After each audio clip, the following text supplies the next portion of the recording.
Santa Claus. Holiday hijinks. Good day, I'm your host Jimly Demir, and today we'll be watching snippets of Holiday Hijinks whilst reviewing and giving perspective to this controversial episode.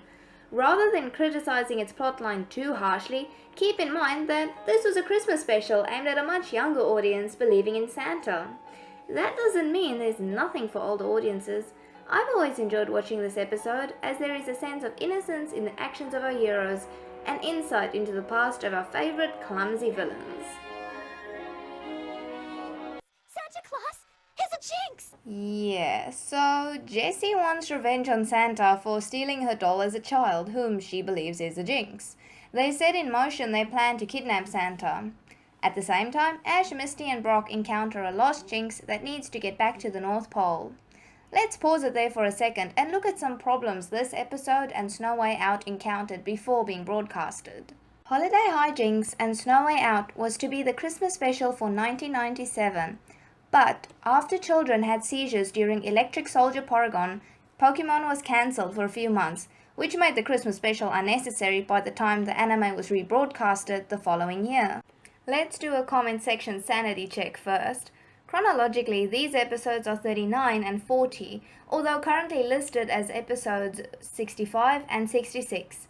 This causes a lot of confusion with fans as Ash still has a Charmander, not a Charizard as the previous episode, and Misty still has Starmie and Horsey, but not a Togepi. You might have seen it, or at least come across some pictures of it.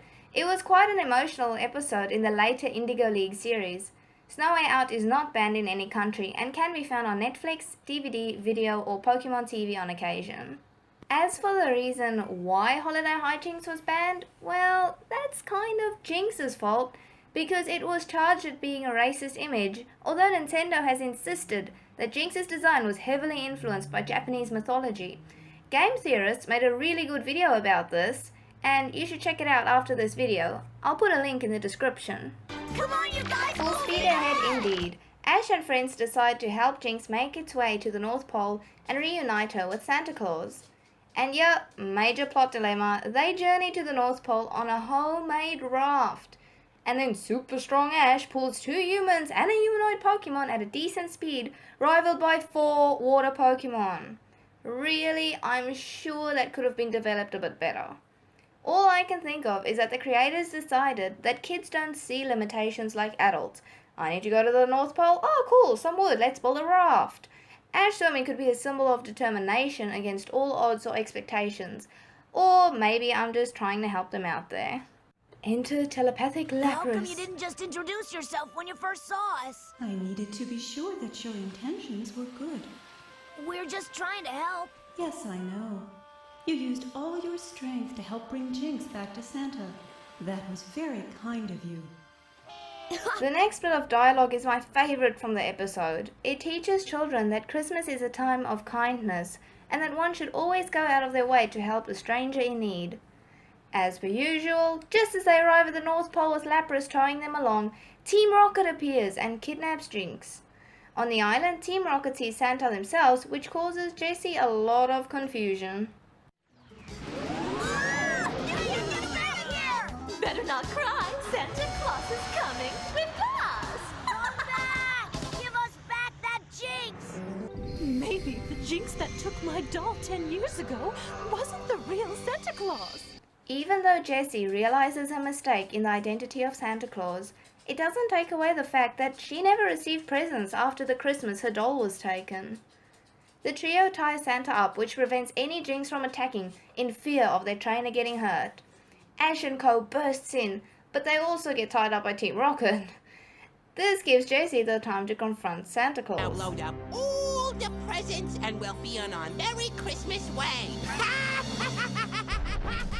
Stole my favorite doll from me. That's impossible. Flashback time, and this is why I wanted you guys to go watch Snow Way Out. Although there's that beautiful emotional scene with Ash and his Pokemon huddling in a cave, there's also a beautiful backstory, and this gives the motivation for Jessie's revenge in Holiday Hijinks. Jessie's attachment to a seemingly simple doll is because of her poverty-stricken past, referenced in the anime on occasion. As Jessie's mom was a Rocket member frequently on a mission, she was with a carer, never identified, or perhaps even with various foster carers. In Snow Way Out, Jessie plays in the snow, telling James and Meowth she has fond memories of winter because it reminds her of having a smorgasbord, not smorgasbord.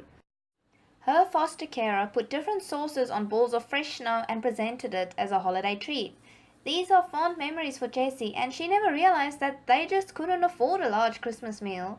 This shows that even if you have barely anything, Christmas can still be a happy time in the year.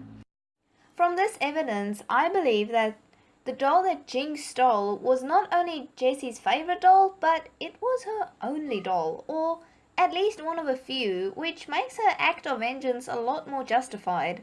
She believed that Santa took her only plaything, and thus stopped believing in Santa. My Jinx was bringing you your presents that Christmas, saw your favorite doll was broken, and brought it back to me so I could fix it. I repaired it in my sleigh and we tried to go back, but you didn't believe in me anymore, and I'm powerless to go where hearts are closed. Ah, Jessie is sorry. Misty notes that even bad guys get their feelings hurt sometimes, although this heartfelt moment is interrupted by Team Rocket deciding that they're still gonna take away everyone's presents. I guess Jessie didn't think that Santa's excuse was good enough. Christmas belongs to everyone. You cannot steal it. As Team Rocket escapes, Lapras ice beams them and notes the most important message of this episode, which is that you can't steal Christmas. You can't steal something that isn't an object. If you have lots of money to buy tons of gifts, it will not make you less lonely on Christmas, and conversely, if you have no gifts at all, but surrounded by special people, you will still have a wonderful Christmas time. Christmas has different meanings for different people, but the ongoing theme is that it is a time of kindness and being together. Charmander burns away the ropes without hurting anyone, which we might note that it is very impressive. Good on you, Charmander. And then Santa calls upon his Jinx to Psybeam them all out. Hey, we're not moving! Well, just pedal faster!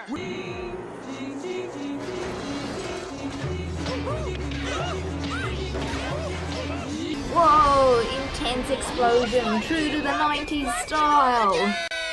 How are they not dead yet? Or at least severely injured? The episode ends with Santa being off to deliver the world's presents and Lapras escorting our heroes back to the mainland. Ash, Pikachu, Misty and Brock each receive their Christmas gifts, giving us a happy Christmas ending. But wait, there's more. We get a brief look at Jessie, James and Meowth being doubtful that they would receive anything this Christmas.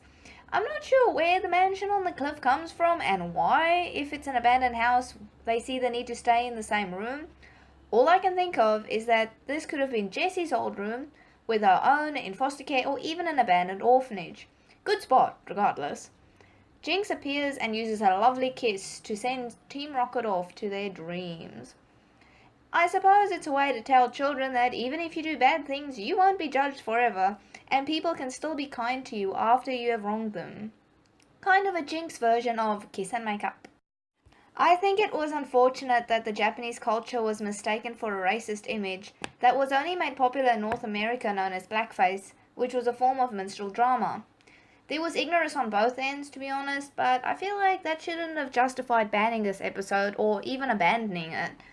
A lot of countries didn't ban this episode as culturally there was no offense. In regards to the plot, I believe that they could have put a little bit more effort into it, as a few analogies I've made today might be a far stretch and would have been better if the creators made a few things more clear and believable. I think it would have been beneficial to merge Snow Way Out and Holiday Hijinks seamlessly as a mini-series, which was already a popular format into the 90s, so it would have made sense in that time period, although now it would be a bit weird. The character development I rated high, as I enjoy seeing any episodes exploring Team Rocket's backstory, as we get insight as to why these characters that can't do proper bad guys things still choose to do bad things. I also liked Ash's determination in helping Jinx, even if it interrupted his own goals. For a more light-hearted take on this episode, check out Pokison's video on this episode. A link for it will also be in the description. It made me laugh, and although I overlooked most of the Pokesons in favour of producing a different perspective to this episode, it's worth checking out. Overall, I'll give this episode 3.5 stars. This is just my personal opinion, as I don't mind overlooking some plot holes in favour of character development, although I do believe they could have done better since it was a potential episode to be rebroadcasted every Christmas season. Thank you so much for watching. If you liked it, please leave a like or a comment letting us know what you most enjoyed about this episode. It's only our first video on the Crystal Badgers channel, and we know that we still have a lot to learn. Links to our Twitter, Facebook and Etsy accounts are listed below. Although we haven't been on YouTube, we have been around for over 6 months as a fan page and Etsy store, so check it out. We'll have a posting schedule up soon, so be on the lookout for that as well. The Fast Forward series is only one of a few segments we'll be doing. It focuses on taking a few episodes at a time to recap the important plot points, review the best moments and the epic fails. This allows you to enjoy and catch up on your favourite episodes in record time with some commentary and fun facts from me. I'm your host, Gemini Mia, and let the battle for the Crystal Badge begin.